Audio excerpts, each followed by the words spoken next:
on all I the am live platforms too. here.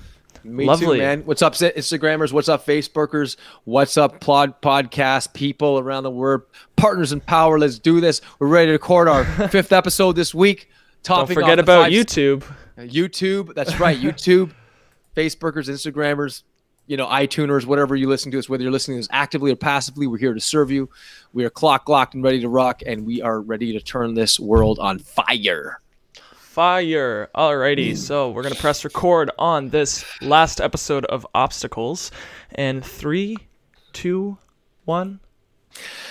Leaders and healers from around the universe, from around the globe, ladies and gentlemen, gamers and claimers, thank you for joining us today. I'm your host, Anthony Cheam, on the Power, Purpose, and Passion podcast. I'm your host, speaker, author, life coach, trainer, love bug, father, husband, son, warrior to life, warrior to you, ready to serve you, ready to finish off and cap off this amazing piece of wisdom. I lost my words there for a second.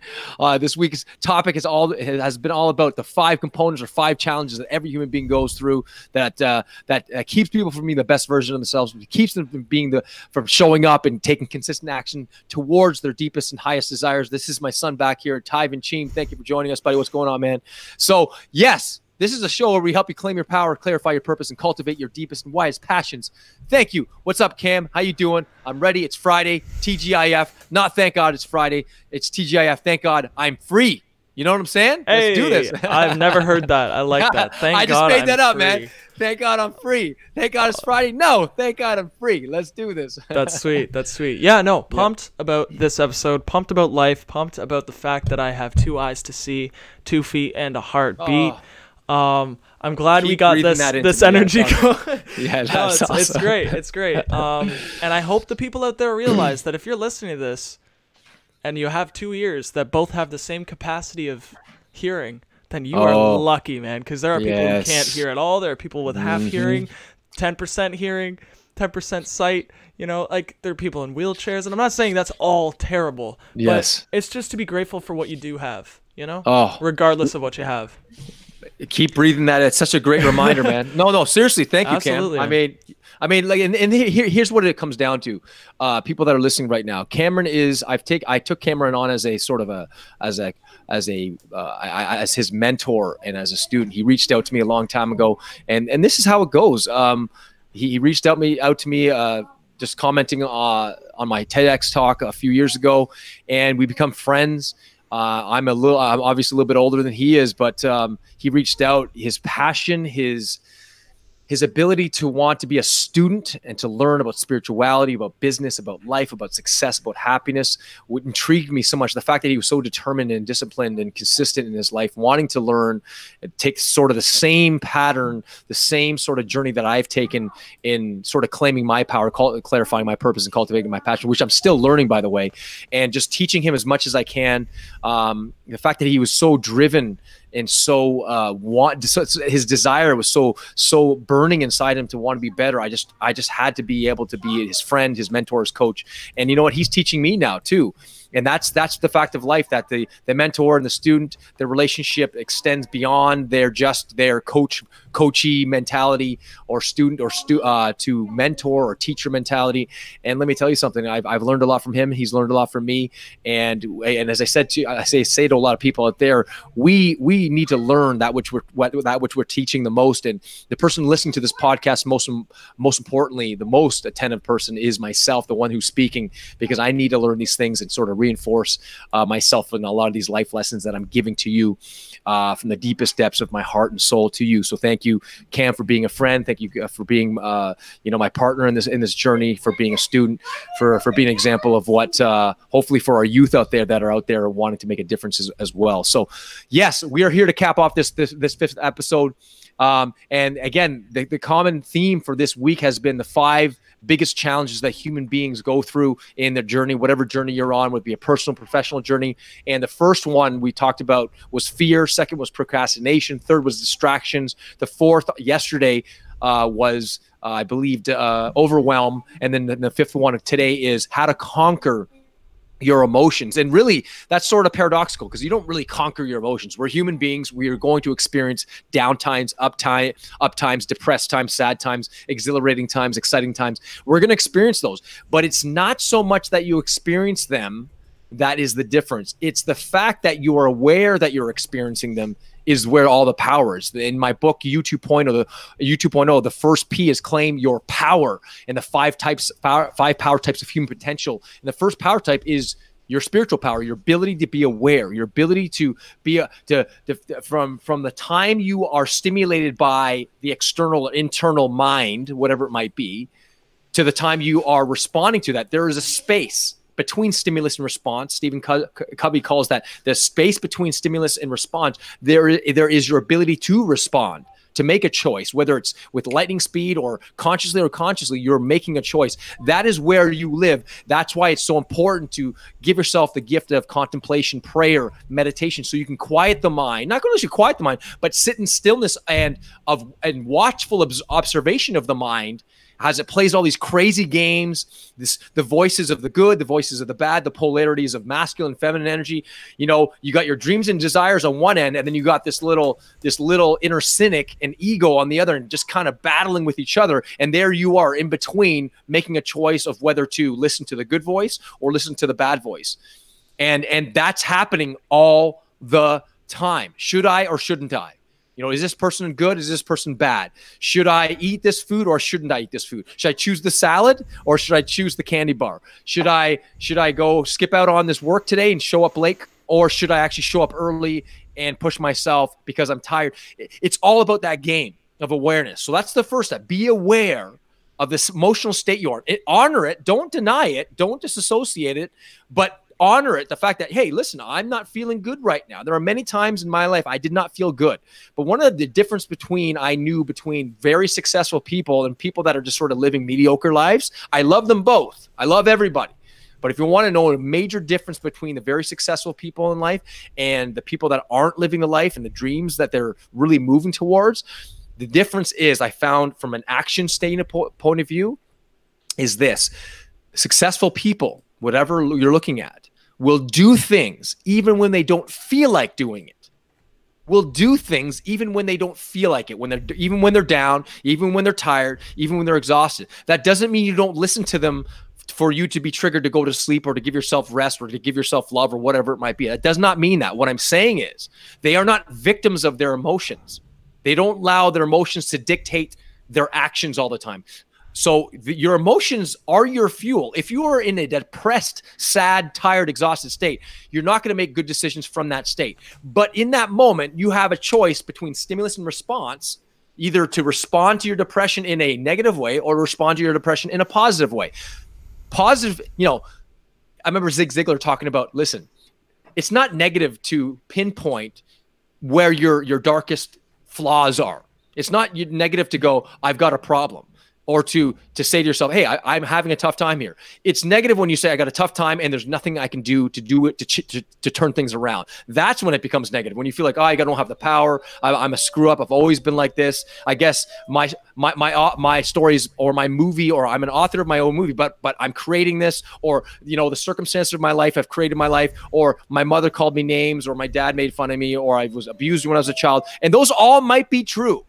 All those things might be true, but the fact of the matter is, it's not the facts of life that keep people from moving forward in life. It's the story that you keep telling yourself about why the facts are bringing you down. It might be a total fact that your car broke down towards a sales meeting, an important sales meeting, but it's not the fact that your car broke down that's the problem. It's the story you keep telling yourself inside your mind about the facts. It might be a total fact that you have cancer.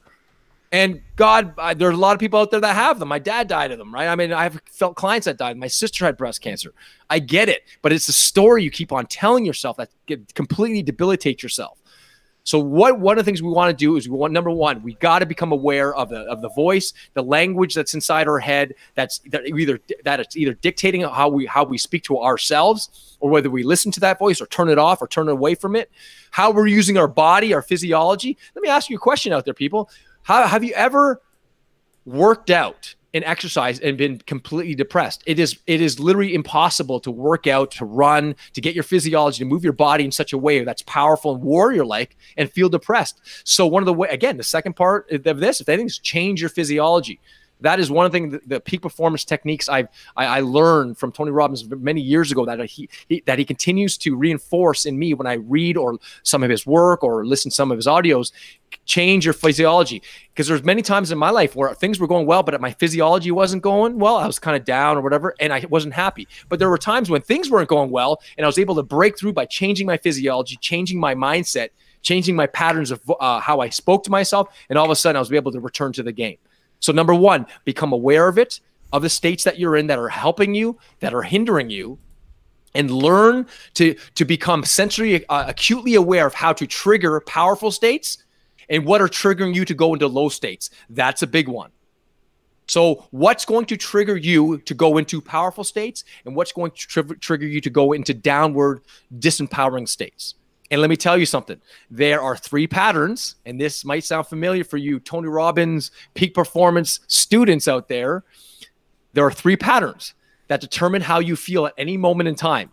And let me tell you, they are 3 patterns that every single human being does. Number one, the pattern of physiology, as I said. How are you using your body is one of the fastest ways to change how you feel. I often do this with my clients. I'll sit down with them and they'll tell me about their story, and then I'll go for a walk with them, or I'll tell them to breathe a different way, to stand a different way, to speak a different way. All of a sudden, they feel differently. And from that powerful physiological state change in their body, they're able to see their problems differently. Have you ever had that moment when you're depressed and then all of a sudden you start to see everything as depressing, even your money situation as depressing because you were in a depressed state? But haven't you had the moment where you're in a powerful, happy, strong, determined state, and you start to see even your challenges as something okay? So it's literally being filtered through how you're using your body. So that's number one. The number 2 is how you're using your focus and your mind, what you're paying attention to. Is this the beginning of a relationship or the end of a relationship? And I love what Tony Robbins talks about the 3 decisions we make on a daily basis with lightning speed. The first decision you make is what to focus on.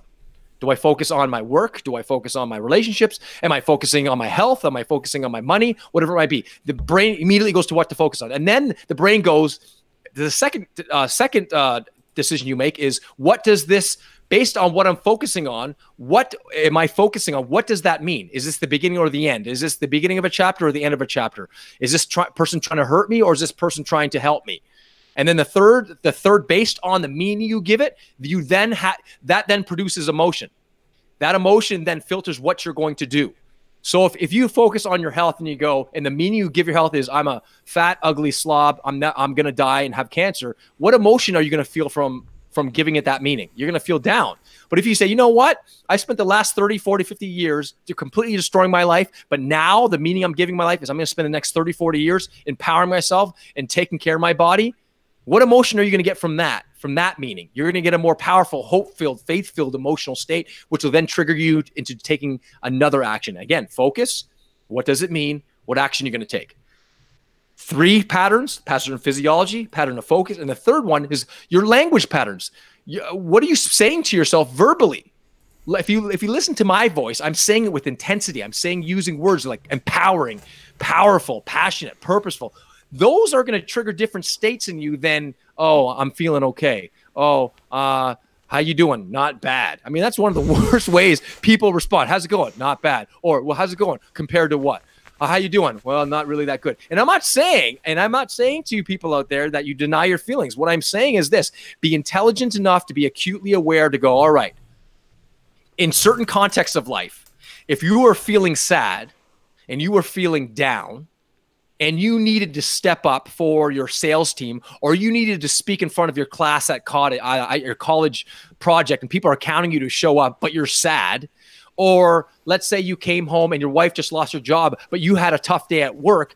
I'm not saying you deny your feelings, but for a moment, in certain contexts, you're going to have to remove yourself from that for a moment, empower, lift yourself up, and override that emotion to serve the greater good, or serve whatever it is you're doing in the moment. Override it by using your physiology, your language, and your focus. And then you can return back to the problem later on, because now is not the time. I mean, listen, I just lost my mother 3 weeks ago today.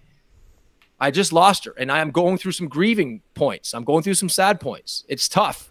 And, you know, to my clients, they've given me permission to, you know, take some time away, which I have. But there are times, you know what? My clients, I mean, I have had some clients that are going through some tough times too. And I'm like, you know what? Serving people to me is greater than my grief right now. It doesn't mean I don't grieve, but serving people gives me that sense of purpose and joy. And even when I'm feeling sad, if I've got a client coming to me in this moment for the next hour, I'm going to override my sadness for the next hour, and I'm going to serve my clients with the best of me possible, and I end up doing it. And then I can return back to my grief when need be. And I can, you know, face my grief, face my sadness accordingly.